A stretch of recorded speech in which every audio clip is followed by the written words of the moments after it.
আসসালামু আলাইকুম। আমন্ত্রণ সবাইকে সিলেট স্টুডিও থেকে চ্যানেল এস সিলেট নিউজে। সঙ্গে আছি আমি রোহেনা সুলতানা। শুরুতেই জানিয়ে দিচ্ছি শিরোনাম। আল মুস্তফা ওয়েলফেয়ার ট্রাস্টের উদ্যোগে বিয়ানীবাজার উপজেলার বাহাদুরপুর গ্রামে ফ্রি আই ক্যাম্প অনুষ্ঠিত।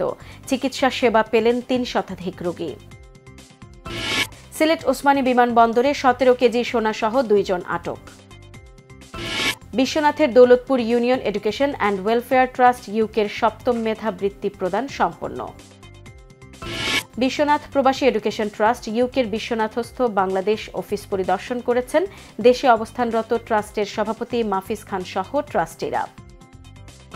এবং যুক্তরাজ্য প্রবাসী লেখক শরীফুজ্জামান চৌধুরী তপনের প্রথম গ্রন্থ সাঁঝবেলার প্রকাশনা অনুষ্ঠান সম্পন্ন। শুনছিলেন শিরোনাম, এবারে বিস্তারিত। আল মুস্তফা ওয়েলফেয়ার ট্রাস্টের উদ্যোগে বিয়ানীবাজার উপজেলার বাহাদুরপুর গ্রামে ফ্রি আই ক্যাম্প অনুষ্ঠিত হয়েছে। যুক্তরাজ্য প্রবাসী দানশীল ব্যক্তিত্ব মকসুদ আহমেদ খান ও সেলিনা আক্তার খানের ব্যবস্থাপনায় আয়োজিত মেডিকেল ক্যাম্পে ৩.৫ শতাধিক রোগী বিনামূল্যে চিকিৎসা সেবা পান। বিয়ানীবাজার থেকে ফিরে বিস্তারিত জানাচ্ছেন মইনুদ্দিন মঞ্জু। ক্যামেরায় ছিলেন চ্যানেল এস এর chief camera person Liton Chowdhury. ১০০ বছর পেরিয়ে গেলেও জীবনে কখনো চোখের ডাক্তার দেখাননি শতবর্ষী আফতাব আলী এবং জয়নাল আবেদিন। আল মুস্তফা ওয়েলফেয়ার ট্রাস্টের কল্যাণে ২ বৃদ্ধ চোখের চিকিৎসা করাতে পেরে তাদের চোখে মুখে খুশির ঝিলিক। ১০০ বছর বাদে দেখা যায়, আমিও দোয়া করবো আপনার তো বাজে জীবনের পয়লা ডাক্তার দেখাইছি। আমরা যারা চিকিৎসা করাইতরা তারা লাগে আমরা দোয়া করতাম। বিয়ানীবাজারের লাউতা ইউনিয়নের শতবর্ষী জয়নাল আবেদিন এবং তার স্ত্রী দুজনেই বিনামূল্যে চোখের ছানি অপারেশনের সুযোগ পেয়েছেন। এরকম বয়স্ক রোগী ছাড়াও অসংখ্য বিভিন্ন বয়সী মহিলা, পুরুষ, শিশু বিনামূল্যে চিকিৎসা সেবা, ঔষধ ও চশমা পেয়ে শুকরিয়া জানিয়েছেন আয়োজকদের প্রতি। আমরা দুইজনে ডাক্তার দেখাইছি, আমি চশমা পাইছি, আমার শাশুড়িয়ে অপারেশনও যাইতা। আলহামদুলিল্লাহ, দোয়া করি আর আপনার আল্লাহ সাহায্য করুকা। আমরা ইয়া দেখছই কতখান ফেরেশানি করছই আর আমরা কতখান হেফাজত করছই, ওখানে আল্লাহ দরবারে শুকরিয়া আদায় করি। দানশীল ব্যক্তিত্ব মকসুদ আহমেদ খান ও সেলিনা আক্তার খানের ব্যবস্থাপনায় বাহাদুরপুর জালালিয়া মাদ্রাসায় দিনব্যাপী এই ক্যাম্পের কার্যক্রম পরিদর্শন করেন চ্যানেল এস এর এমডি তাজ চৌধুরী। আজকে একটা সাকসেসফুল ক্যাম্প করছে অন বিহাফ অফ জেনারেল ফান্ডার্স, যারা 1টা 2টা 3টা করিয়া ক্যাটারোটের লাগি হেল্প করেন। আমরা ওটা থাকি, আমরা নিজে আলমোস্টার পক্ষে থাকি অ্যাড করিয়া মেডিসিন, চশমা ওগুলো দেওয়ার। তো খুচরা যেগুলো মানুষে দেন ওটার ফান্ড থেকে একটা করা হয়েছে আর কি।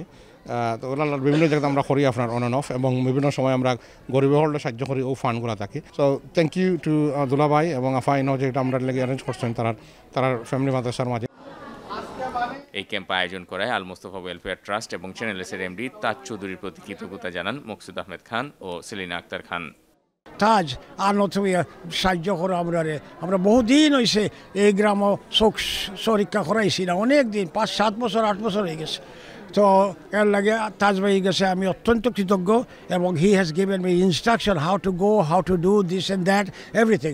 বহুত খুশি লাগে, আমি এক্সপ্রেস করতাম পারি না যে কত খুশি লাগে। রেগুলার হইলে তো খুবই ভালো। ইনোর মাঝে আমরা যে বাহাদুরপুরের মানুষ পাইছি, তারা খুশি হয়, তারা খুশি। প্রত্যন্ত অঞ্চলে এসে ফ্রি আই ক্যাম্পের আয়োজন করায় স্থানীয় সুধীজনেরাও কৃতজ্ঞতা জানান উদ্যোক্তাদের প্রতি। খুব খুশি মানুষের যে সেবাটা পার, অনেক মানুষ আছে আপনার চিকিৎসা করাইতে পারেন, আপনার মাধ্যমে সে উপকৃত।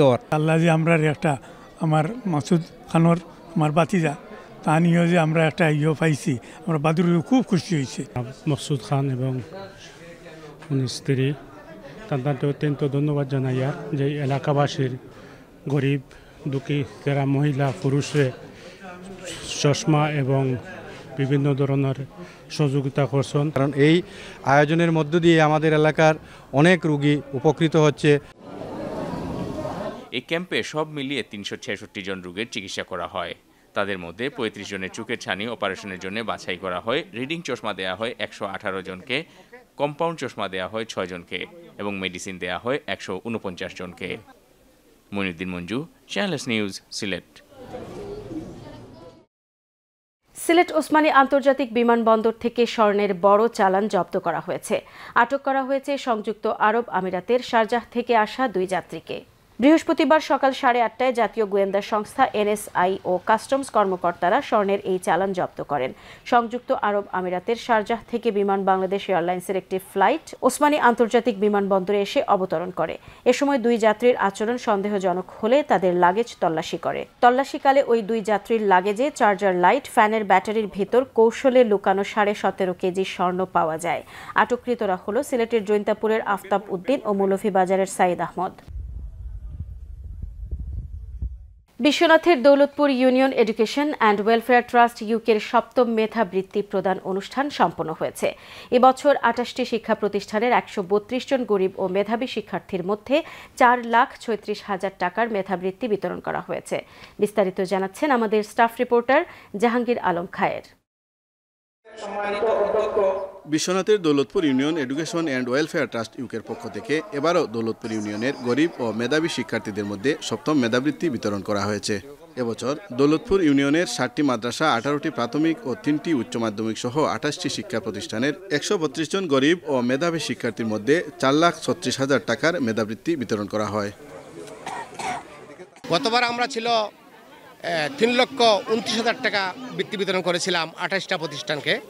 এবার আমরা বৃত্তি বিতরণ করেছি দৌলতপুর ইউনিয়ন এডুকেশন ট্রাস্টের পক্ষ থেকে দৌলতপুরের 28টা প্রতিষ্ঠানে 4,34,000 টাকা।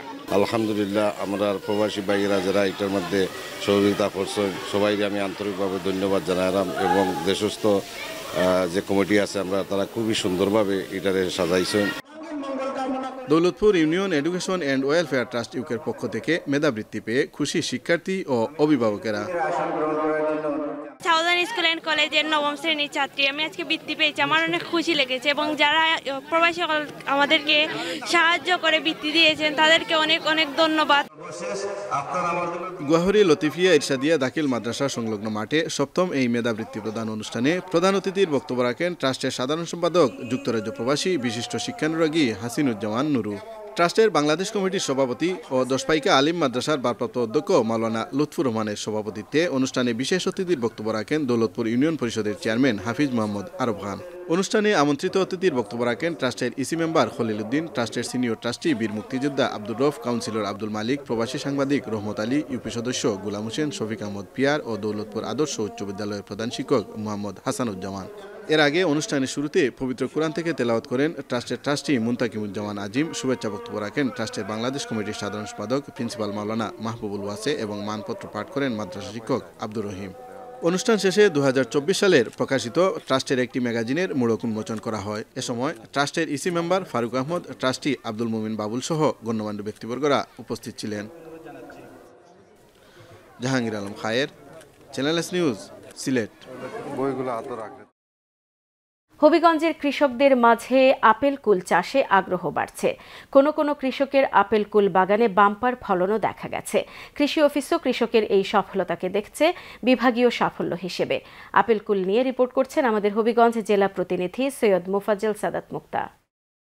হবিগঞ্জ জেলা শহর হতে 10 কিলোমিটার দূরে শান্ত নিরিবিলি গ্রাম নিজামপুর। সবুজের সমারোহ গ্রামের পরতে পরতে। কৃষিকাজে এ গ্রামের কৃষকরা খুবই মনোযোগী। নিজামপুর গ্রামে রয়েছে একটি আপেল কুল বাগান। সেই বাগানে রয়েছে আপেল কুলের বাম্পার ফলন। কৃষক ফুলমিয়ার ছেলে মোহাম্মদ আনোয়ার হোসেন অনিকের সাথে কথা হয়। অনিক বাগান পরিচর্যার বিষয়ে চ্যানেল এস কে জানান, দিনে বলতে মানে সব গাছ টাছ গুলো যদি পরিষ্কার করে রাখা যায় তাহলে আর বেশি এত পরিশ্রম হয় না আর কি।